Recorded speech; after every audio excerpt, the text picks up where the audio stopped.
소방기술사 김일령입니다. 재현 계산 및 시뮬레이션 강좌의 실질적인 첫 시간입니다. 오늘은 공학의 기본적인 단위로부터 시작합니다.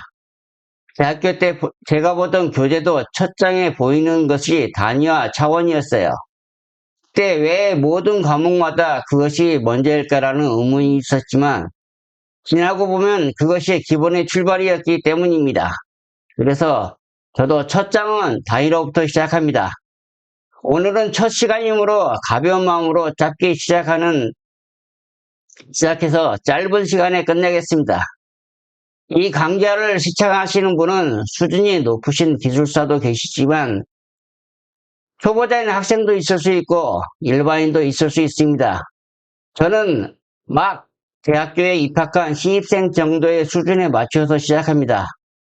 사실 이 책도 소방학과 학생을 대상으로 교재용으로 작성한 것입니다. 또한 사전에 공지하지만 본 교재만 활용하는 것은 아닙니다. 다양한 보조 교재를 활용합니다. 그럼 시작하겠습니다.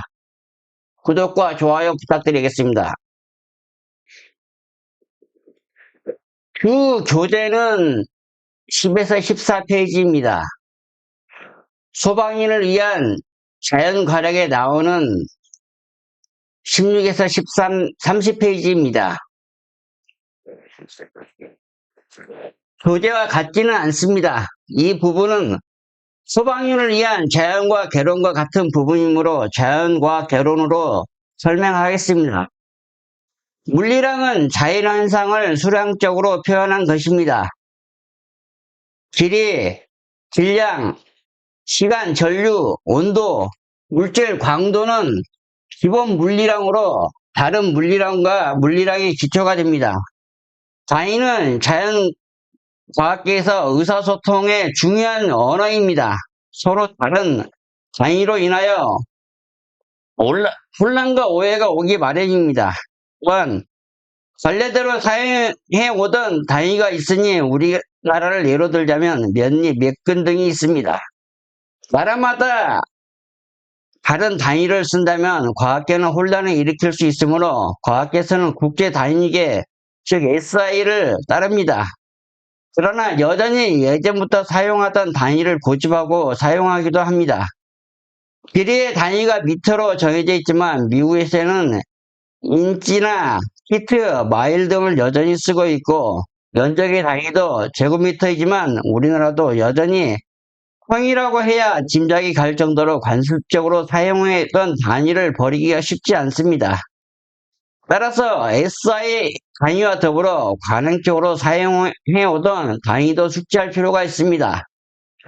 SI 단위는 국제 단위계에서로 길이, 질량, 온도, 광도, 전류, 물질량을 전 세계에서 표준화된 도량형으로 MKS 단위계라고 불립니다. SI 단위에서는 7개의 기본 단위를 사용합니다.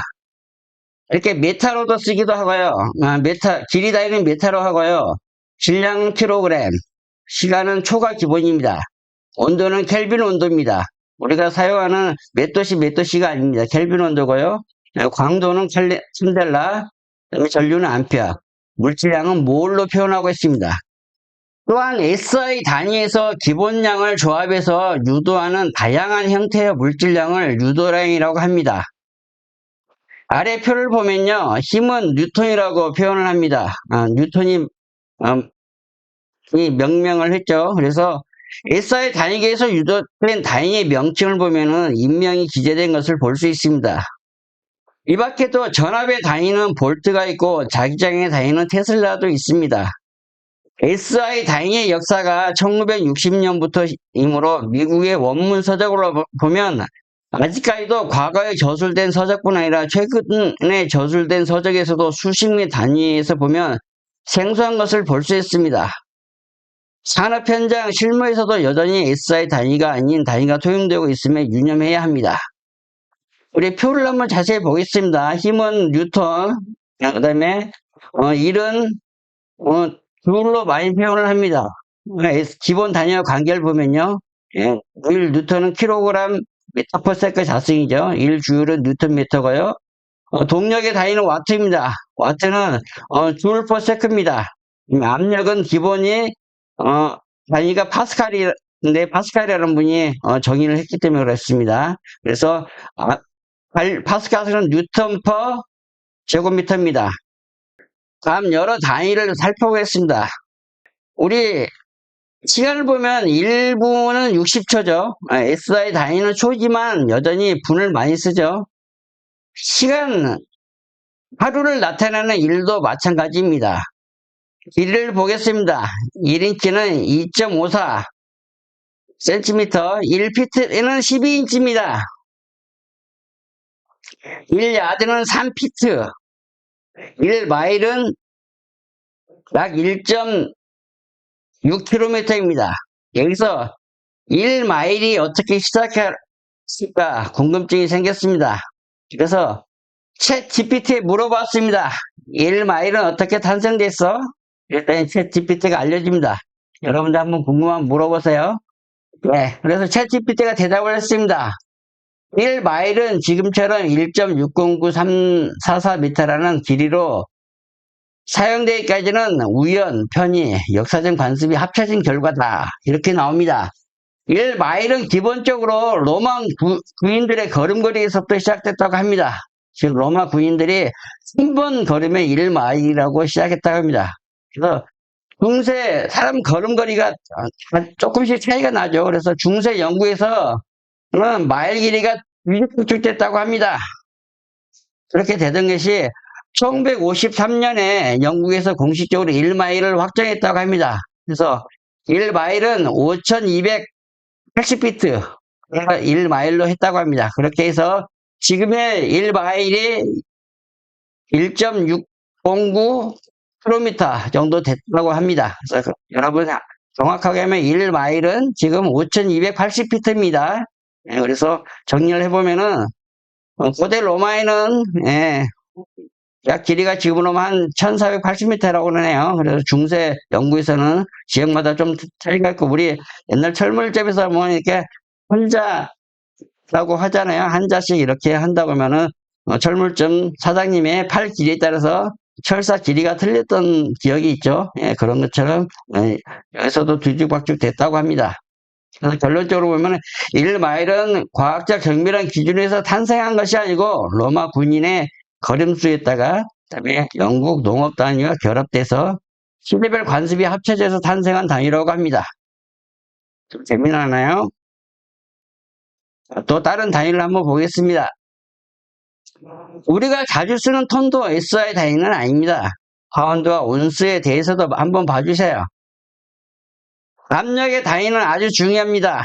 혈압은 수은주로 표현되죠. 1기압은 1바와 비슷하지만 물리량이 조금 차이가 납니다. 우리 흔히 1기압은 101.325kPa라고 많이 외우죠. 1기압이 이렇게 됩니다. 다음은 차원에 대한 얘기입니다. 우리가 흔히 2차원이니 3차원이니 이런 단어를 쓰잖아요. 용어가 비슷하죠. 틀린 용어는 아닐 것입니다. 물리에서 차원이란 어떤 양의 물리적 성질을 나타내는 것으로 필계의 각각 고유한 차원을 가집니다. 유도량의 차원은 필계의 차원을 조합하여 표현합니다. 예를 들면 속력의 차원은 이렇게 표현합니다. L 나누기 T로 표현합니다. 미터 퍼 세크가 그거죠. 우리 속도를 보면은 속력을 미터 퍼 세크 자승이라고 합니다. 여러 물리량 중 차원이 없는 양도 있습니다. 죄송합니다. 미터 퍼 세크 자승이 아니고 속력은 미터 퍼 세크입니다. 그래서 LT로 되는 거죠. 여러 물리량 중 차원이 없는 양도 있습니다. 이러한 양은 단순히 수를 나타내며 단위도 1이 되어 별도로 단위를 표현하지 않습니다. 그럼에도 단위와 같이 인식하기도 합니다. 그러나 엄격하게 단위는 아닙니다. 자주 쓰이는 예가 농도를 표현하는 것 등이 있습니다. 몇 퍼센트, 몇 ppm이라고 하지만 퍼센트 ppm은 단위가 아닙니다. 단지 분율을 나타내는 수입니다. ppm은 10의 마이너스 6승을 뜻합니다. 화면의 표를 보시겠습니다. 차원의 표현은 조금 어렵지만 기본 단위의 조합입니다. 힘을 한 예로 들겠습니다. F는 ma인데 가속도 A는 미터 퍼 세크 자승이잖아요. 예. 그러니 기본 SI 단위로 표현되면은 m이 킬로그램의 단위죠. 예. 그 다음에 L 메타, 그 다음에 P의 마이너스 제곱 세크 자승이라는 뜻이죠. 예. 이렇게 표현됩니다. 조금 어렵죠? 그다지 중요하지 않으니까 이쯤 하고 넘어가겠습니다. 다음은 접두사에 대한 설명입니다. 접두사는 숫자를 길게 늘었을 필요가 없거나 정밀하게 쓸 필요가 있을 때 붙는 것입니다. 기가를 그냥 숫자로 표현하면 1000, 기가를 보기쯤에 기가 여기 있죠. 10의 9승이니까 1하고 1000, 1000 이렇게 붙어야 됩니다. 간단하게 1기가라고 표현할 수 있죠. 메가, 킬로, 밀리, 센티 등도 많이 쓰죠. 예, 주로 많이 씁니다. 우리 메가도 많이 쓰고요. 킬로 많이 쓰고, 예, 센치 많이 씁니다. 그다음에 밀리도 많이 쓰죠. 예. 1조를 뜻하는 이 테라도 많이 씁니다. 또 정밀한 단위에서는 마이크로, 나노 이렇게 많이 씁니다. 익혀두세요. 데이터 양의 표현은 조금 상이합니다. 주의해야 합니다. 데이터 양에서 1기가바이트는 1000메가바이트가 아니고 1024 메가바이트입니다. 1메가바이트도 1024 킬로바이트입니다. 왜 그러냐면요. 컴퓨터에서 쓰는 것은 이진법을 기반하고 있기 때문입니다. 그래서 이걸 1비트, 8비트가 1바이트가 됩니다. 그래서 기비바이트라고 하는 게 정확합니다. 2의 10승이 되는 거죠. 이런 식으로 올라갑니다. 그래서 우리가 하드디스크를 1테라를 샀는데 실제 컴퓨터에서 보면 적게 보입니다. 이건 이진법과 시진법의 차이에서 발생하는 혼동입니다. 잘 보십시오. 우리가 하드를 1테라라고 했으면 이 용량이 나와야 될 것 같은데요. 실제 운영체에서 표기하는 것은 2의 30승은 931 기가비트라고 해야 되나요? 예, 앞에서 보면은 기기비트, 기비바이트, 기비바이트라고 하네요.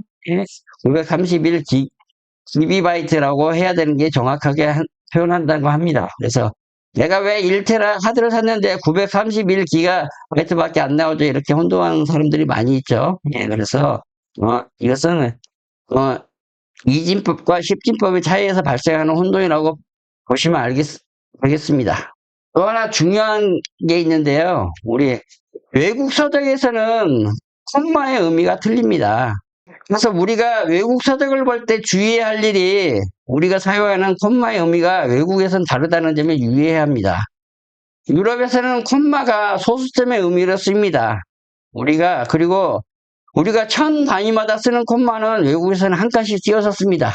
그래서 외국에서는 0,873이다 하면은, 그래서 우리가 보기에는 0.873이라는 거죠. 0.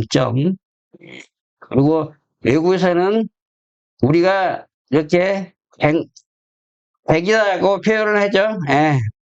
100이라고 표현을 하는 게 외국에서는 이렇게 띄었습니다. 1 띄어쓰고 1000 띄어쓰고 그다음에 000 이렇게 표현을 합니다. 다음은 그리스 문자입니다. 흔히들 로마자라고도 하는데 정확한 것은 그리스 문자라고 합니다. 저도 전에는 로마자로 생각했어요. 동화에서 자주 사용하는 수식을 표현할 때 영문 표기와 함께 그리스 문자가 포함된 것을 흔하게 볼 수 있습니다.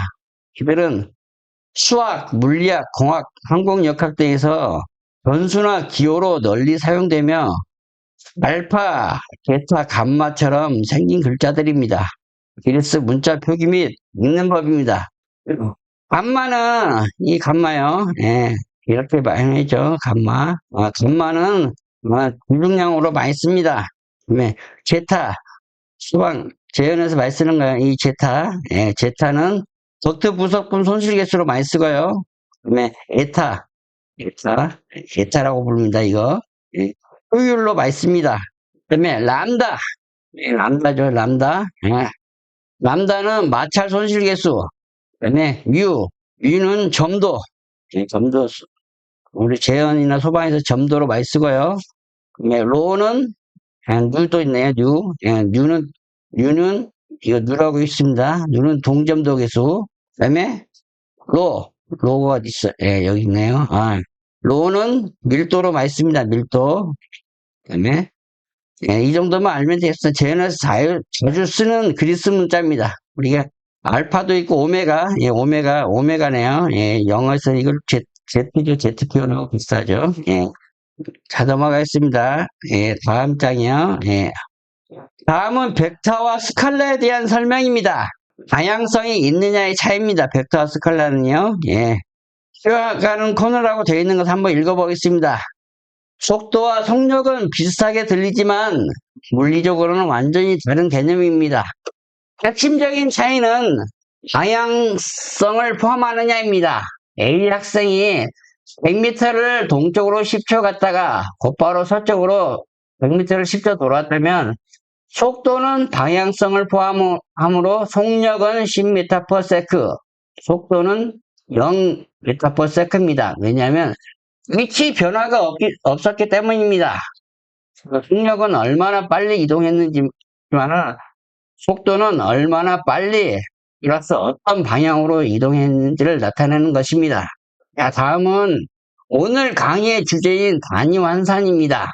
나라마다 서로 다른 단위를 사용함으로써 혼란을 일으키기도 하지만 서로 다른 단위에 대한 환산값을 알 수 있으므로 단위 환산을 통해서 변경된 단위로 환산할 수 있습니다. 단위 환산의 가장 쉬운 방법은 단위도 하나의 숫자로 인식하면 쉽습니다. 수학의 가장 쉬운 법칙 중에 하나가 1을 곱하거나 1을 나누면 변화가 없다는 것이요. 단위가 나타나면 1로 만들어서 곱하거나 나누면 됩니다. 우리가 1피트죠. 1피트는 12인치다. 그러면은 1만 남겨놓고 바꾸는 거죠. 피트 12인치. 그러면은 1을 곱하거나 나누면은 되니까 뒤집어도 되고 안 뒤집어도 되고 되는 거죠. 그래서 1피트가 몇 cm인가를 한번 보면 이렇게 되겠습니다. 이런 식으로 표현합니다. 1피트는 12인치. 이것도 하나 1이죠. 1인치는 2.54cm. 이것도 1이라는 겁니다. 그래서 이렇게 해서 하면은 전부 1이니까 곱하거나 나눠도 같다는 거죠. 마지막에는 이제 단위만 보면 됩니다. 예, 그래서 피트 나눠버리고 인치 나눠버리고 그러면은 남는 게 센티미터가 남죠. 그래서 12 곱하기 2.54 하면은 1피트가 몇 센치냐 이렇게 나왔습니다. 그래서 결과값이 다르다 그러면은 다시 뒤집어버리면 되죠. 그다음에 하루가 몇 초냐도 마찬가지입니다. 1일은 24시간, 이것도 1이죠. 1시간은 60분, 이것도 1이랍니다. 1분은 60초, 이것도 1이라는 거죠. 그래서 1로 해서 곱하거나 나눠가지고 이렇게 하면은 같은 거, 그러니까 이렇게 지워버릴 수 있다는 거죠. 시간. 그러면은 초만 남죠. 이렇게 나온다는 겁니다. 생각해보면 단위 환산은 굉장히 쉽습니다. 그래서 이렇게 아무리 어렵거나 그런 단위가 나와도 그렇게 표현하면 됩니다.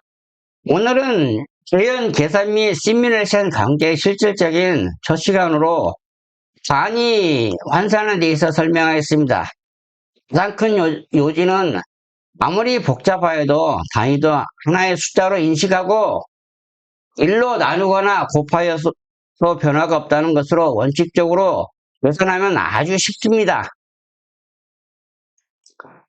계속적으로 채널을 유지하고 구독 유지해 주시기 바랍니다. 다음 시간에 뵙겠습니다. 감사합니다.